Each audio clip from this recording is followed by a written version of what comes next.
Welcome back to a very, very long session of On the Branch. We're going to be here for a few days, and we're going to be here for long episodes, because we have a lot to talk about, don't we? Hey, you remember that part at the very end of Star Trek Picard, where everyone on the bridge looks at him, waiting for him to Selection say, confirmed. engage, even though, like, none of them knew him Loading. before, and, like, should have no clue that that was a thing that he said? Mm-hmm. Yeah, just for fan service. That's what we're going to bring up. Oh, so before we talk more Picard, because we are going to talk more Picard, I have to figure out where I am and get my bearings, because I even though I should have done that before the episode started, I'm going to do that now. I started a new game. Okay, here. Is this the same Let me game stop that and we're explain playing? this. Okay, This is not the same game we were playing right. before. So a couple things. One, let me tell you this story, and then we'll get into things. The mouse was super laggy. I found a way to get the mouse unlaggy. There's an incredibly good community forum and just community around this game that has tons of mods. We're playing vanilla because there's plenty to explore in the vanilla experience. Than the UI fixes. And it's just easy. Yeah. There are programs. Just search Birth of the Federation mouse lag, and it fixes it like right away. There's all sorts of containers. There's ways to make this game windowed, to scale it. Like, people have really they've fixed every bug in the game, the AI bugs. Like, I think they've even rebalanced some of the random encounters. I had to abandon one game because the Guardian in Rubicon, you know, the Edo Guardian, which is a creature that sits on the place. I accidentally got them into the Federation and then built an outpost there. And if an enemy comes and you kill them, like, you still have a standoff because the Edo Guardian is considered like a neutral thing. But if you just have an outpost there, they can't even fight each other, so you literally soft lock the game. You have to load a previous save. And then also there's no way to scrap that station, so you just have to keep enemies from entering that star system ever. But you can't scrap? You cannot. There's a patch that lets you, but it was a fan patch that allowed. Oh, no. It's in one of the official patches. But when I tried playing the official patches for this game, like, I had lots of weird compatibility issues, so I'm still just playing the base. It's like a Windows 98 release game, version. so Yeah. compatibility issues are... I ran a few games. The game we were playing on the branch just completely failed out like 5 turns later because the crystal entity just transformed into 2 crystal entities and sat on the south end of the Empire and just killed everything. No way. That early in the game? It was something like turn 50. It was around this point that the crystal entities just showed up. 2 of them just decided, you know what? This is our home. We're going to camp out here. The crystalline entity is like the second hardest random encounter in the game after a Borg cube. So yeah, we're playing a new game here. I'm poking around, and you're gonna start ranting about Picard because that's what we're back here for, right? That's the occasion. That's why we're gonna be talking, you and me, for the next 3 hours in this room. Well, first of all, I do want to again emphasize that I don't have them. Birth of the Federation is a game that I love, but which like nobody else has ever played, except for those few people like you just said in the community who still play the game and are creating mods for it. And at one point there was even like one developer or a small group of developers who on their own time were trying to make a sequel to this, an unofficial sequel. And I don't think they ever finished it, unfortunately. I downloaded it, I played it a little bit, and it was like very unstable and like obviously incomplete, was missing a lot of content. I don't know if they ever got back and finished it. You know, if this looks interesting to you, that's something to maybe check out.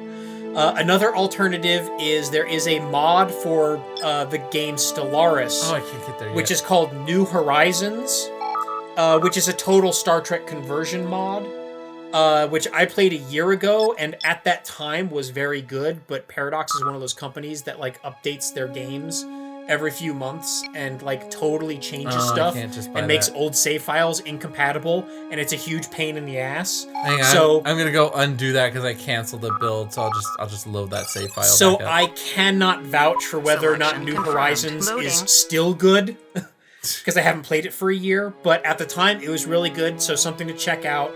And then there's also the board game Star Trek Ascendancy, which with its Ferengi and Cardassian faction expansions is basically the closest thing you'll come to a board game version of Star Trek Birth of the Federation. Oh, I already have a shipyard here. Why can't I get my stuff over to this planet?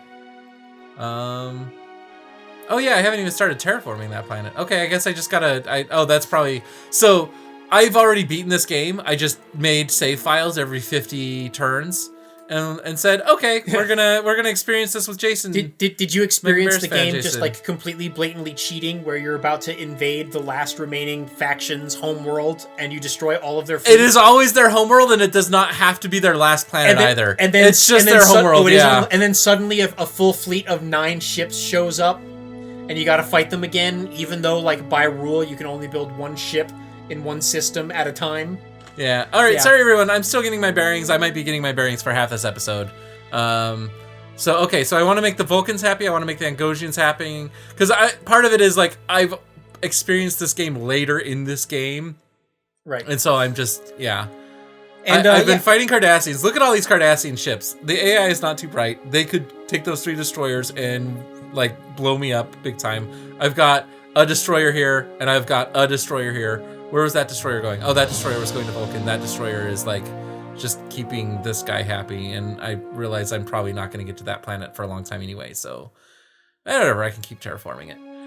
But yeah, let's send this starship up here. Am I at war with the I think the Ferengi like me right now, so yeah, they're not going to be sending attacks. In fact, do I have a peace treaty with them? I should have one while they're happy with me. Oh, I do, for the next 97 turns. So go me. Unless you break it, or they break it. Yeah. Because that's something you could just do in this game, is break treaties. Yes, you can. Yeah. I don't know what the consequences are with the other AI. I assume that's where most of the consequences are. Oh, and your people hate you. Your morale goes down when you start being an asshole. I think almost every faction like dislikes you if you break treaties. Including the people of... Okay, like, I don't have the Antiquans Even the Klingons, who like usually love when you go to war, if you break a treaty to start a war, I think your people will even be like, that was dishonorable. Yes. Yeah, the show is good, or the game is good about that. Sorry, my brain said show. Oh yeah, the flavor text and stuff like that's fantastic. Very thematic. But yeah, we're going to be talking a lot the next few episodes about Star Trek Picard. The finale. Yeah, this is the backdrop. We just like this game. I've been playing it obsessively. The finale was last week.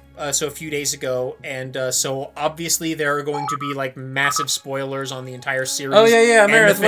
Once again, for the next, we've been putting these on like every few episodes, but all of the ones we've done about Picard so far. The spoilers. Entire series can now be spoiled. But this is now, we've seen the final episode, so. And I think we're even beating Red Letter Media to having an episode. Well, not up, because this won't go up for. This goes up. Okay. This episode will go up Wednesday, so they'll probably have their review out before by then. Then. So my big question is: did Star Trek Picard ever actually explicitly establish that the Romulans or the Zodvosh or the Tal Shiar or whoever actually did conspire to hack the synths that blew up Mars? Or did the synths literally just go berserk and do it on their own? So, in the 8th episode, which we talked about a little bit, but we didn't talk about this scene. I realized I was already ready to hit past turn when I made this save file, which is why I didn't have to modify much. I think that like Raffi talk confirmed some things as canon and as what is going on, and was just incorrect about some other things. But the thing is, they're so in the 8th episode, where she puts it together that the reason that Captain Rios is such so messed up was because he saw his captain shoot another android that looked just like Soji. Yeah, this is the episode where they get all of the Rios holograms together. Yeah, it was a really good episode. Those were good scenes. I liked it. I think you liked it, didn't you? Yeah, I mean, I hated the concept of him having all those holograms at first until that episode. Actually. Yeah, but I think if that had happened earlier, it would have been better. Was this episode should have happened earlier, and then I wouldn't have spent the previous 2 or 3 episodes hating the fact that he had all those stupid holograms for no reason. Super fair.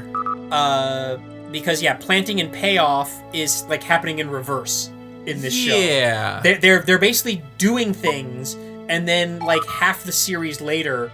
Explaining it, and then apparently in some cases unexplaining it, because hey, if you watched our previous episodes when we said, oh, it's good that they established now that the Zodvosh is just a little cult instead of being an actual formal part of the Tal Shiar. Well, apparently we were wrong about that. Yeah, because now the entire Tal Shiar is here to tell you were wrong. The incest sister just friggin' hijacks the entire Romulan fleet That wasn't Incest Sister. That was like the aunt or whoever. That was. Oh, you're right. It was Commodore O. That's yeah. Right. Did Incest Sister die?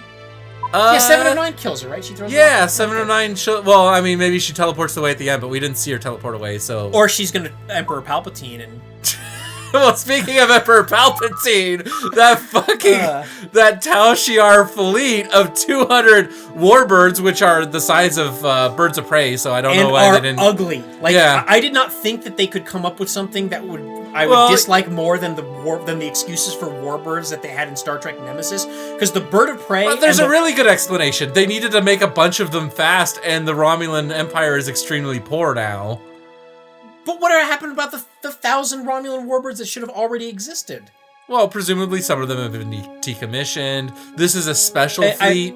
You know what? Whatever. I don't care. They're still ugly. This is the Tal Shiar fleet. There you go. The Romulan bird of prey and the Romulan warbird are like two of my top 5 favorite like ships in Star Trek. In fact, they might even be 2 of my top 3.